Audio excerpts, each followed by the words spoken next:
Welcome. This is about transformations. Transformations are a change in position, size, and shape of an object from one area to another. The effects that they have on objects is that they can move them around. We're going to look at three specific types of transformations. The first one we're going to look at is called a translation. And a translation is a slide of a figure to a new location. Now, when we're looking at transformations, you'll always notice that there are two figures. One will be denoted by normal lettering, like here we have A, B, C, D, and E, and you'll see the other one, which is called A prime, B prime, C prime, D prime, and E prime. Well, the way we tell the difference is one without the prime marks is called the pre-image. That's what we started with. What we end up with is called the image. That's why it has prime marks, and that's why it looks a little bit different with dotted lines. What we started with, where we're going to. Okay, now we'll take a look at translation specifically, and we'll talk about describing the motion of how we get from one place to another. We have to remember that a translation is a slide. So we're going to be sliding left and right, and then up and down. In this particular case, we're going to be going to the left. So let's count all together how far over to the left we're going to take it. 1, 2, 3, 4, 5, 6. So we figured out we needed to go 6 units to the left to line up right on top of it. And then we're going to go 1, 2, 3, 4, 5, and 5 units down. So to get from one place to the other, we're going to go 6 units to the left and 5 units down. Now, we also could be doing the other direction. We could be taking it and going 5 units down and 6 units to the left. It doesn't matter. Okay, but that's our basic idea, is what we're trying to do. So now that we've described the motion, let's take a look at the points and try and list our points. We always start from the origin when we're counting our points. So we're going to go to point A, which is 3 to the right and 4 up. So that is going to give us the ordered pair of 3, 4. B is 4 to the right and 3 up. So that's going to be 4, 3. Point C is 4 to the right and 1 up. So that's 4, 1. Point D is 2 to the right and 1 up. That's 2, 1. Point E is 2 to the right and 3 up. So that's going to be 2, 3. We're going to do the same thing for the image. We'll do A prime first, and we go 3 to the left and we go 1 down. Well, going to the left on the number line is negative, and going down is negative. So we're going to end up with -3, -1. Going to point B, it'll be 2 to the left and 2 down, so it'll be -2, -2. C prime, we go 2 to the left and 4 down, so that'd be -2, -4. D prime will take us out to -4 and then down -4, so -4, -4. And E prime will be 4 to the left and 2 down, so that will be -4, -2. So that way we can try our location and see what's happening, because we want to be able to develop a general rule. What the general rule is saying is that here we have the pre-image. Here is our new image. So how do we get from the pre-image to the image? Well, we can go back to where we described the motion. We said that we were going to go 6 units to the left, and 6 units to the left is our x. So let's take a look at our x value, which is 3. And we go to the left, we know it's subtracting. So let's go 3 minus 6. 3 minus 6 is -3. Check. We've got that worked out. Let's try it again with 4. 4 minus 6 is -2. Perfect. Let's go down here and check the 2. 2 minus 6 is -4. So we know that -6 is the rule. So whatever x is, if we subtract 6 from it, that's going to be the new location. Let's do the same thing for the y. Now, we said that on the y, we were going to go 5 units down. Here's the y, we were going to go 5 down. So let's take the 4 and let's subtract 5. 4 minus 5, -1. Check. 3 minus 5, -2. Check. 1 minus 5, -4, check. So we can see that -5 is also part of the rule. Again, just as a reminder, when we're with the x, we're talking about left and right. And then when we're talking about the y, we're talking about up and down. So that's going to tell us the difference between what we started with the pre-image all the way to the image. Okay. Now that we've talked about translations, let's take it to a second type of transformation, and this type of transformation is called a reflection. Now, a reflection is a flip over a figure over a point or a line called the line of reflection. Now I have 4 different types of lines of reflections here for us to look at. And what we're going to do is we're going to start with this green line here. I'm going to put it right on there. Now this line that goes up and down is called an x equals line, but we need to give it a value. We can see that on the x-axis this is crossing at positive 2. Right now this line is labeled x equals 2. I can move it to this side, and since it's crossing at negative 2, we would call this x equals negative 2. When we're dropping it right on top of the y-axis here, this is going to be called the y-axis, obviously, and this is where x equals 0. Remember, when it goes up and down, it is hitting the x-axis, so it is an x equals situation.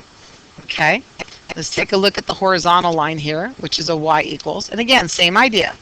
Here, y equals 2. Here, y equals negative 1.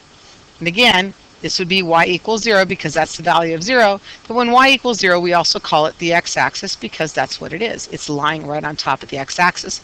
And that's sometimes where the line of reflection is. Now, these are easy. They separate things from left to right and up and down. But sometimes we get things that separate by quadrants. So this line here, which is y equals negative x, separates the first and the third quadrant. So if something was drawn in the first quadrant, it would flip over to this quadrant and be shown there. The same thing is true with this blue line.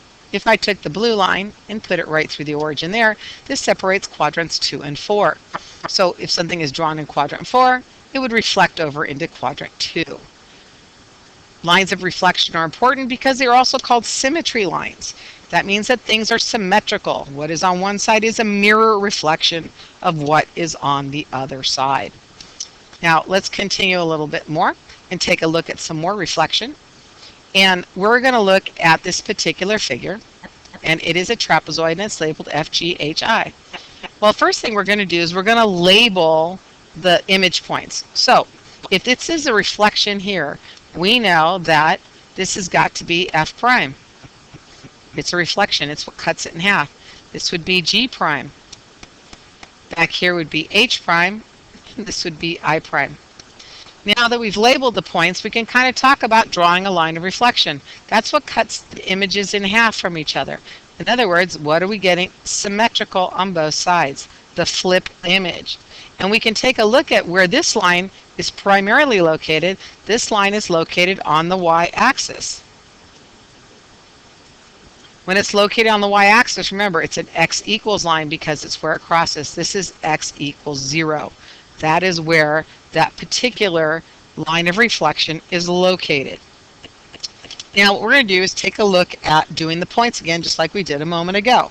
So here we go. We're going to start with F, and F is located at right 2, up 2, so that would be positive 2, 2. G is located at to the right 4 and up 4, so that would be 4, 4. H is located at to the right 4 and down 4, so that would be positive 4, negative 4, and I to the right 2 and down 2, which would be positive 2, negative 2. We'll do the same thing here for F prime. F prime starts going to the left 2 and then up 2, so we're going to start at negative 2 but then go positive 2. We'll go to G prime, and G prime is going to be out here at 4 to the left and 4 up, so negative 4, positive 4. H prime is going to go to the left 4 and down 4, so that's going to be negative 4, negative 4. And I prime is going to be to the left 2 and down 2, so negative 2, negative 2. So now let's take a look at if there's any patterns here that are involved, because it's important for us to notice patterns. One thing we notice is that the y values stayed the same. Now that's interesting. The y values stay the same because, remember, our line of reflection, is it not on the y-axis? It's an x equals line. If it's on the x equals, that means that only the x's are going to change in value. Similarly, we can take the converse or the opposite, and if it was a line of reflection that was going horizontal, things would only change in the y and not the x. So it just depends on what's happening. So we can kind of see a pattern in reflections. All right, now the last thing we're going to look at is something called Rotation. Now, rotation is a turn of a figure about a point. The turn is counted in degrees and stated by direction, and this is called the angle of rotation. Now, we have to kind of remind ourselves about direction and things like that. Remember, anything that going around to the left is counterclockwise, going around to the right is clockwise. Counterclockwise, clockwise. So we have to understand what our degrees are and stuff, because that's going to help us. We know that that's 90 degrees, and here we basically have two 90 degrees to get us to that 180. Now we're going to rotate this particular figure around the origin. So usually there are two different ways. You can rotate around an origin or a point. So we're going to take a look at rotating around an origin first. And what we're going to do is let's rotate 90 degrees clockwise. So if I was to take this triangle here, I could draw a line to the nearest point, which is L, and I could swing, I could draw, if I had patty paper here, I could swing it and bring it out over here. There it is. And I could swing that all the way around here to get me at 90 degrees. And this would give us that 90 degree that we're looking for turn. So again, this would be the L prime, right? Because that's what's coming through here. Here we have J prime, and here we have K prime. Okay, so it's making that turn. That would be a 90 degree turn based on out of the origin. Okay, we're going to take a look at turning it around a point as well. So let's take a look at this. So here we have L, J, and K, and we are going to look at turning it about a point. So again, same thing with clockwise and counterclockwise, and let's see if we can figure out what's going on. If we rotated this direction all the way over here, okay, we can see K would go from here to here, wouldn't it? We'll call that K double prime, and we'll call this one, when it swings from here to here, we'll call this K prime.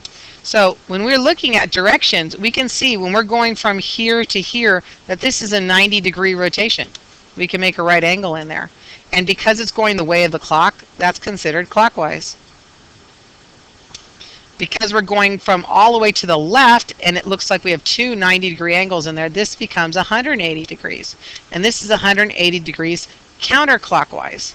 It's going to swing it against the clock the whole other direction. So we need to understand what we're looking at. We'll primarily concentrate on 90 and 180 degrees because I think that's the important ones to remember. We have to remember that we got to pin that spot. Remember, it's a turn of a figure about a point. So if we're going to turn it, we're going to turn it about this point. I'm going to go back a second to give you a look at this. Oops, we lost that there. We turned this one. We turned it about this point. This is our point of rotation. Here, the point of rotation is the origin. Okay, so again, we could make it a point where we could go the other direction, right? We could swing it all the way to this direction here, 180 degrees that way if we wanted to. Okay, now, once we've kind of understood this rotation and that understanding that rotation pins the figure, that helps us to understand what's happening. So let's take a look at putting in our ordered pairs. So the first thing we want to do, though, in order to do that, is let's label our points. So we know L doesn't change, but this is top of the, so this would be J prime. This would be our first one, so K prime. And we'll call this J double prime and K double prime. Okay, and now let's go ahead and put in some points into here. So get to J. J would be 6 to the right and 7 up, so that will give us 6, 7. K will be 9 to the right and 4 up, so that's 9, 4. And L would be 3 to the right and 4 up. J prime would be 6 to the right and 1 up. K prime would be 3 to the right and 2 down. L prime, again, 3 and up 4. So this isn't changing, is it? So we know L double prime is going to be exactly the same thing. That is going to be 3, 4. Let's take a look at J double prime. J double prime is right on the y-axis, so this is going to be 0, 1. And K double prime is going to be -3, +4. Okay, so that kind of gives us a rotation, being able to see how it rotates. When we're rotating about a point like this, when the point is on the figure itself, that is always going to be staying the same. When we're rotating about an origin, they're all going to change. One thing I do want to bring to your attention, something to think about, is that when we make 180 degree counterclockwise, it is the same as going 180 degrees clockwise. Okay, so it doesn't matter which way it is. Those could be exactly the same thing. Okay, Hope you understand a little bit more about transformations after listening to this.